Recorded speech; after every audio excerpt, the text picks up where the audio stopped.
नमस्ते बच्चों। आज आज हम पढ़ेंगे बातचीत की कला।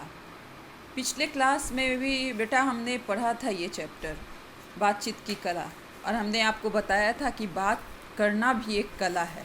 जिस तरह से सोना, उठना, जागना, हर चीज़ में हमारे सलीका, हमारे व्यवहार से झलकना चाहिए, हमारे संस्कार झलकना चाहिए। बातचीत करते समय भी हमें वह शालीनता दिखनी चाहिए।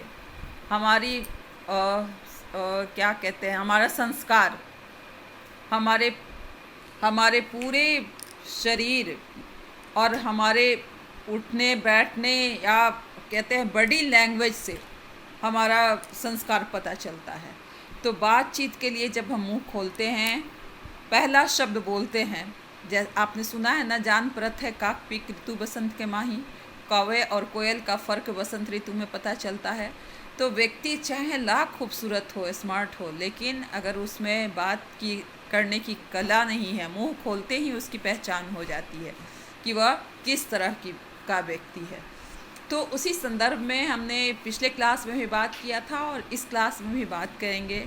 इसका पहला लाइन जो है बातचीत की कला, वो बहुत ही अच्छी पंक्ति है, और आप उसके अगर अर्थ पे विचार करेंगे तो आप पाएंगे कि वास्तव में यह चीज़ होना चाहिए। भावमणियों को शब्द सूत्र में पिरोकर अभिव्यक्ति प्रदान करने और भावों को हृदयंगम करने की क्षमता का वरदान इस चराचर जगत में केवल मनुष्य को ही प्राप्त है।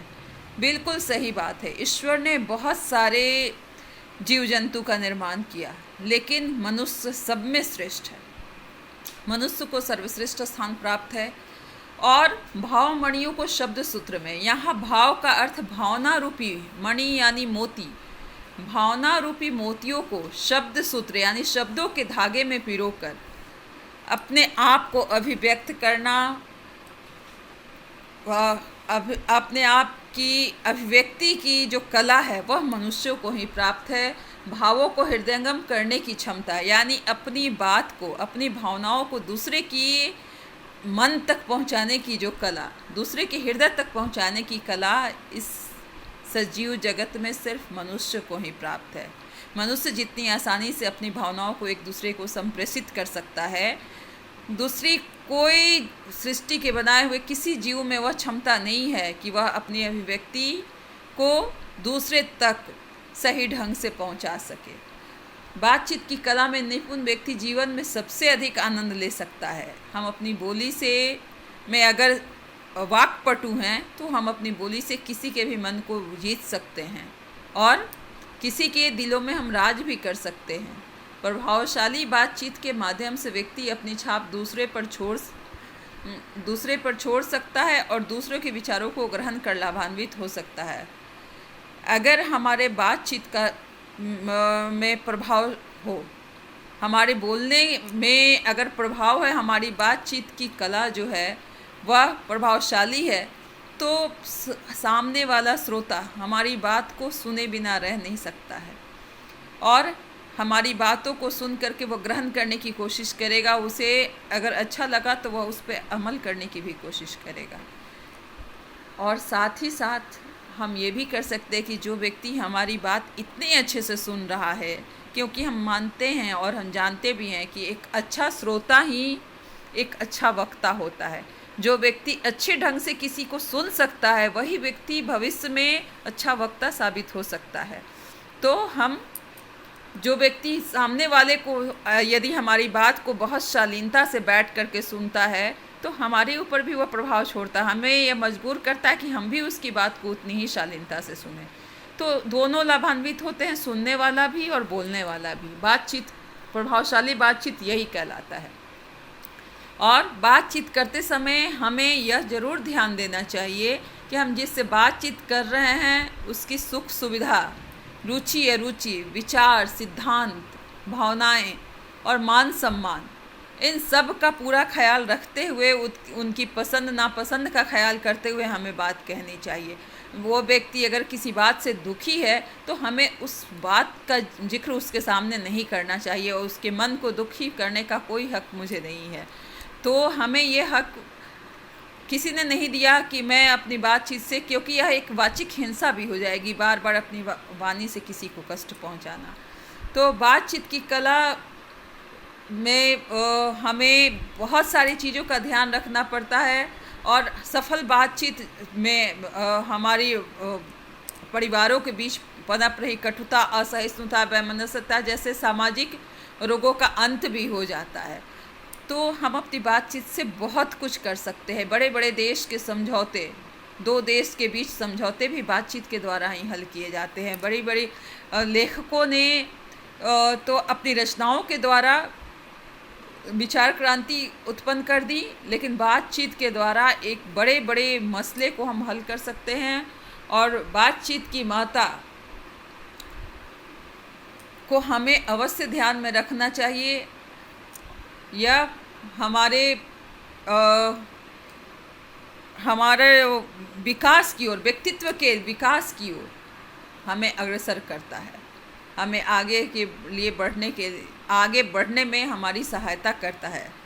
चरित्र निर्माण में जिस तरह से माता पिता, गुरुजन, संगति एवं वातावरण के प्रभाव को नकारा नहीं जा सकता है, ठीक उसी प्रकार सुदृढ़ चरित्र के अभाव में व्यक्ति मौजूदा समाज में व्याप्त हिंसा, द्वेष, भ्रष्टाचार, कलह, धोखाधड़ी, दुराचार आदि असामाजिक प्रवृत्तियों का शिकार हो जाता है और समाज में भी सम्मानित स्थान प्राप्त नहीं कर पाता है। तो जिस तरह से हमारे चरित्र निर्माण में हमारे माता पिता सहायक होते हैं, उसी तरह से हमारे सुदृढ़ चरित्र के अभाव में अगर हमारा चरित्र बढ़िया नहीं हो, प्रभावशाली नहीं हो, तो हमारी समाज में क्या स्थिति होगी। बिल्कुल हम सम्मान के पात्र नहीं होंगे और हमारे ऊपर तरह तरह का, हमारे लिए घृणा, द्वेष की भावना लोगों के मन में पनपना शुरू हो जाएगी। तो हमें इस चीज़ से बचना है। हमें एक सुंदर और स्वस्थ समाज की रचना करनी है। तो उसमें हमें बहुत सोच विचार करके बोलना होगा, क्योंकि बातचीत की कला दो व्यक्तियों के बीच में सेतु का काम करती है। हम जो कहते हैं और सामने वाला व्यक्ति जो सुनता है, इन दोनों के दिलों को जोड़ने का काम करता है हमारा बातचीत। हमारी कड़वी बोली हमारे बीच कटुता, वैमनस्य पैदा कर सकती है, किंतु हमारी मीठी वाणी जो है वह हमारे पुरानी वैमनस्यता, ईर्ष्या सारे को दूर कर एक अच्छी और स्वस्थ रिश्ता हमारे बीच कायम कर सकती है। इसलिए हमें इसका ध्यान जरूर रखना चाहिए। और बातचीत के संदर्भ में बहुत सारी छोटी छोटी चीज़ों का ध्यान देना पड़ता है, जैसे अधरोपड़ाई निश्चल स्वाभाविक मुस्कान किसी को आकृष्ट नहीं करती। बातचीत करते समय यदि थोड़ी सी मुस्कुराहट हमारे अंदर हो, प्रसन्नता, सद्भावना हो, तो वह हमारे मित्रता को बढ़ाता है, वह हमारी मित्रता को बढ़ाता है। और बातचीत हमारे बीच की वह कड़ी है जो हमारे पड़ोसियों से, हमारे परिवार से, हर किसी से हमें जोड़ने का कार्य करता है। तो हमें इसका ध्यान रखना चाहिए और इसका ध्यान रखते हुए हमें आगे की ओर बढ़ना चाहिए। अच्छी बात है। तो हमने पिछले क्लास में इस पे चर्चा किया और अब मैं आज आपको इसका क्वेश्चन आंसर समझाने की कोशिश करूँगी। इस चैप्टर के क्वेश्चन आंसर के बारे में कुछ जैसे पाठ में से पहला क्वेश्चन है आपका, बातचीत करते समय किन किन बातों का ध्यान रखना चाहिए। तो बच्चों, बातचीत करते समय हमें अपने से ज़्यादा अपने सामने वाले को महत्व देना चाहिए। उनकी रुचि, अरुचि, सुख सुविधा, विचारों, सिद्धांतों, भावनाओं और मान सम्मान का पूरा ख्याल रखना चाहिए। इन्हीं सारे गुणों को हम अपनाएंगे तो हम बातचीत की कला में निपुण हो सकते हैं। दूसरा क्वेश्चन हमारा है, सुदृढ़ चरित्र का अभाव व्यक्ति विशेष और सामाजिक जीवन पर क्या प्रभाव डालता है। सुदृढ़ चरित्र का अभाव में व्यक्ति मौजूदा समाज में व्याप्त हिंसा, द्वेष, घृणा, भ्रष्टाचार, कलह, धोखाधड़ी आदि असामाजिक प्रवृत्तियों का शिकार हो जाता है और समाज में सम्मानित स्थान वह हरगिज नहीं प्राप्त कर सकता है। अतः हमें सुदृढ़ चरित्र का निर्माण करना चाहिए। तीसरा नंबर क्वेश्चन हमारा है, बीरबल ने अपने किन गुणों से तोते की देखरेख करने वालों की जान बचाई? ये तो हम सभी जानते हैं कि बीरबल वाक्पटु थे और अपनी बातों की चतुराई से वह दरबार का माहौल भी हमेशा खुशनुमा बनाए रखते थे। तो हम बच्चों यहाँ लिखेंगे कि बीरबल अत्यंत ही चतुर थे। उन्होंने बादशाह अकबर के मृत तोते के बारे में इतना ही कहा कि हुजूर, जो आपका तोता था वह न आज कुछ खाता है, न पीता है, न मुंह खोलता है, न बात करता है, न चलता है, न उठता है, न फुदकता है। और जब बादशाह अकबर ने खुद आकर तोते को देखा तो उन्हें सच्चाई का पता लगा। तब बीरबल ने बादशाह को उनके द्वारा तय की गई मौत की सज़ा के बारे में याद दिलाया कि आपने किस प्रकार कहा था कि तोते के मरने की खबर देने वाले को प्राणदंड दिया जाएगा, और इस तरह से उसने तोते की देखरेख करने वाले की जान बचाई अपने वाक्पटुता से। बातचीत की कला में निपुणता प्राप्त करने के लिए क्या क्या करना चाहिए, हमारा चौथा क्वेश्चन है। तो बच्चों इसका आंसर है, बातचीत की कला में निपुण बनने के लिए हमें आत्मचिंतन और आत्मशोधन करना होगा, क्योंकि इन दो विधियों से हम अपने आप को भली भांति परख सकते हैं और आवश्यकता अनुसार अपने व्यवहार में सकारात्मक बदलाव भी ला सकते हैं, जिससे हम बातचीत की कला के सही मार्ग की ओर अग्रसर हो सकते हैं। इसके अलावा हम अपने से बड़ों और अनुभवी लोगों को सुनना चाहिए, हमें उनके अनुभव से लाभ उठाना चाहिए। तो ये हमारा हो गया कि बातचीत की कला में निपुणता किस प्रकार प्राप्त करनी चाहिए। अब पांचवा नंबर क्वेश्चन है, नीचे दिए गए गलत कथनों को सही करके दोबारा लिखिए।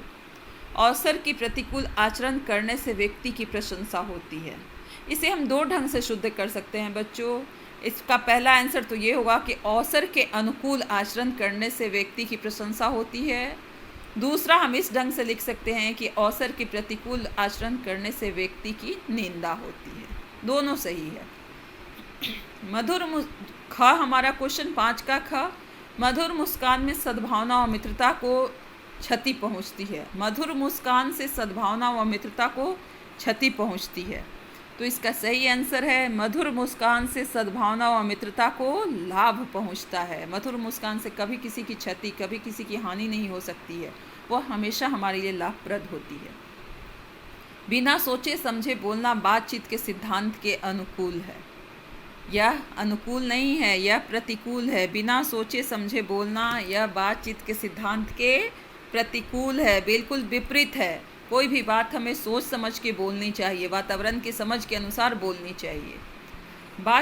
क्वेश्चन नंबर 5 का घ, बातचीत की कला में प्रवीण व्यक्ति के लिए विद्या कायर के अस्त्र के समान है। नहीं बच्चों, यहाँ विद्या कायर के अस्त्र के समान नहीं है, यह वीर के अस्त्र के समान है। क्योंकि कायर व्यक्ति के लिए अस्त्र किस काम का होता है? कायर तो पीठ दिखा के भागते हैं, जो वीर होते हैं वही डट के मुकाबला करते हैं।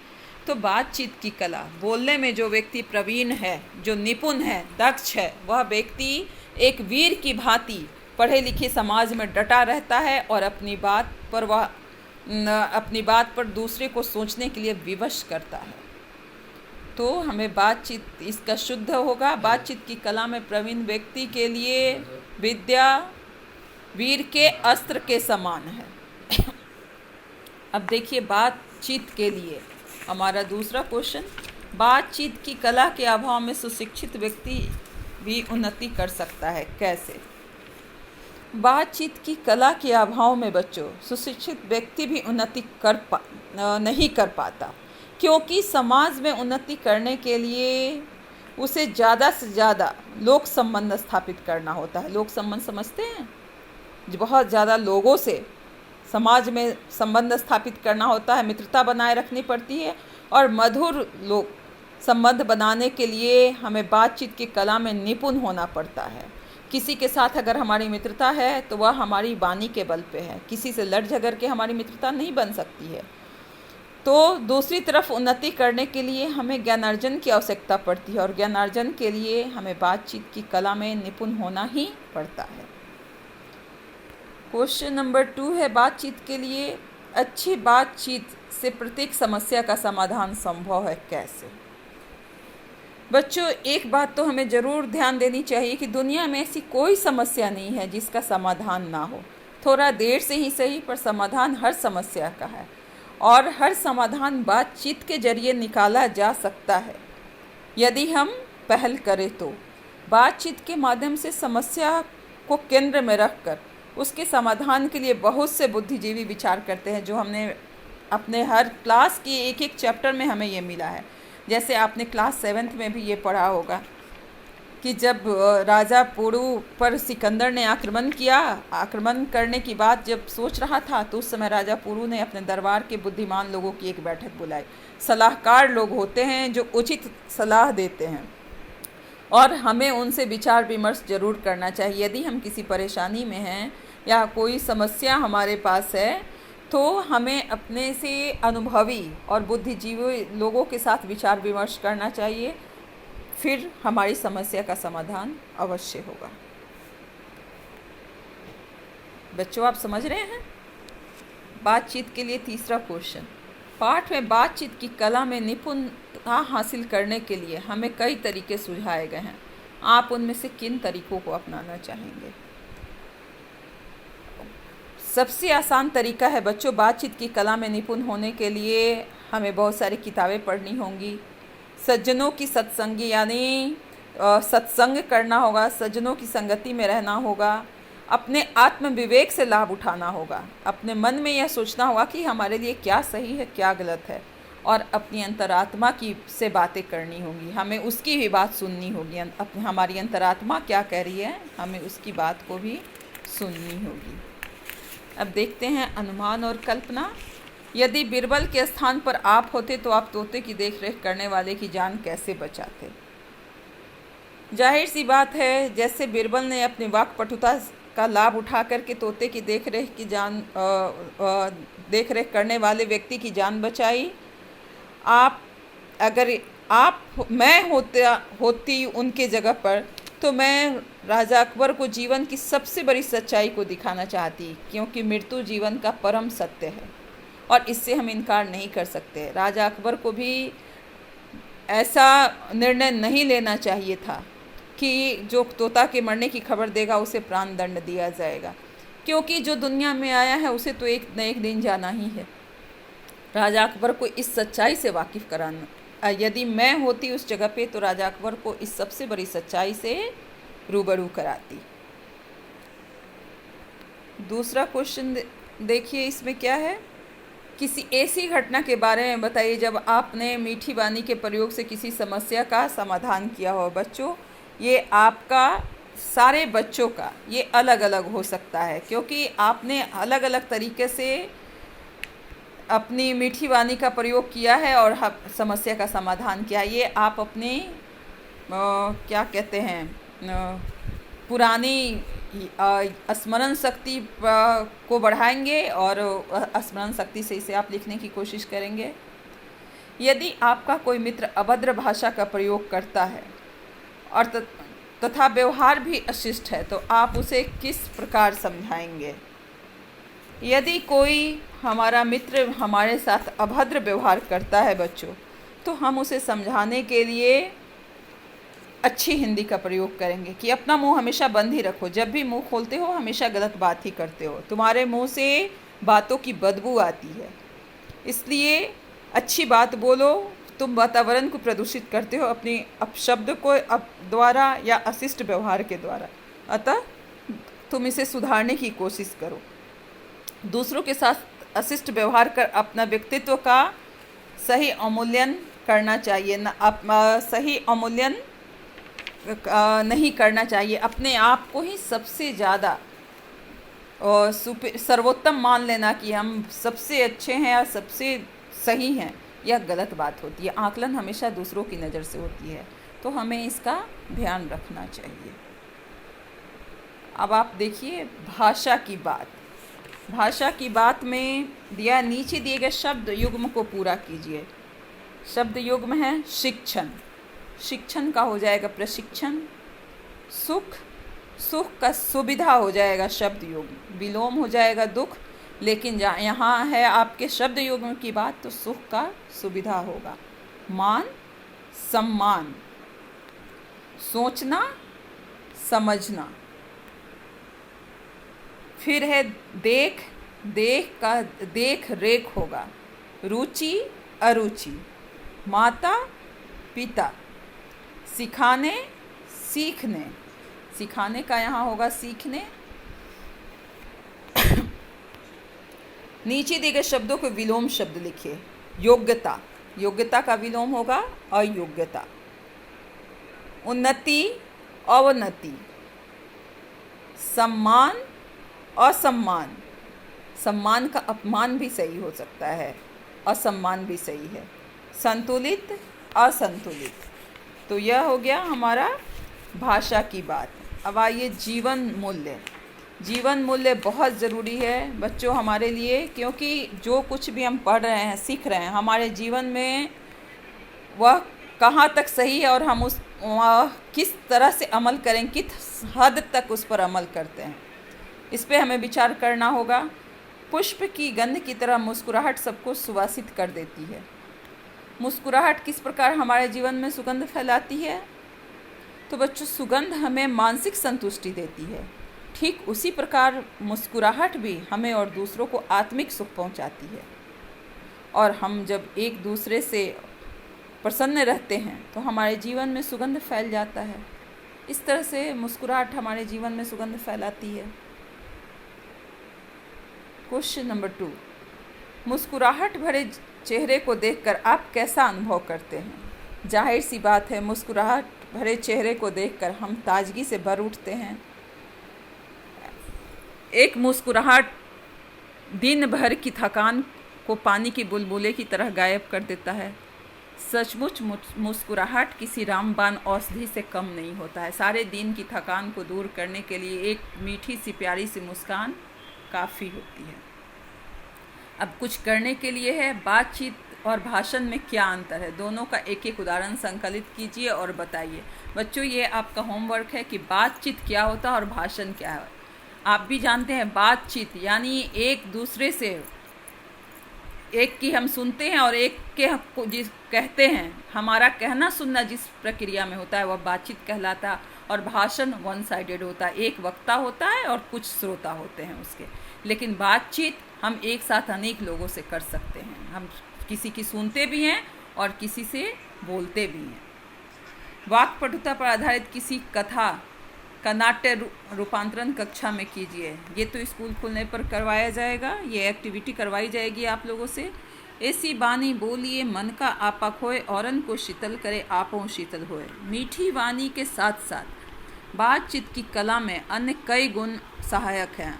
अन्य गुणों को ध्यान में रखते हुए सूक्तियों का संकलन कीजिए। आपको मीठी वाणी पे पंक्तियों को संकलित करना है।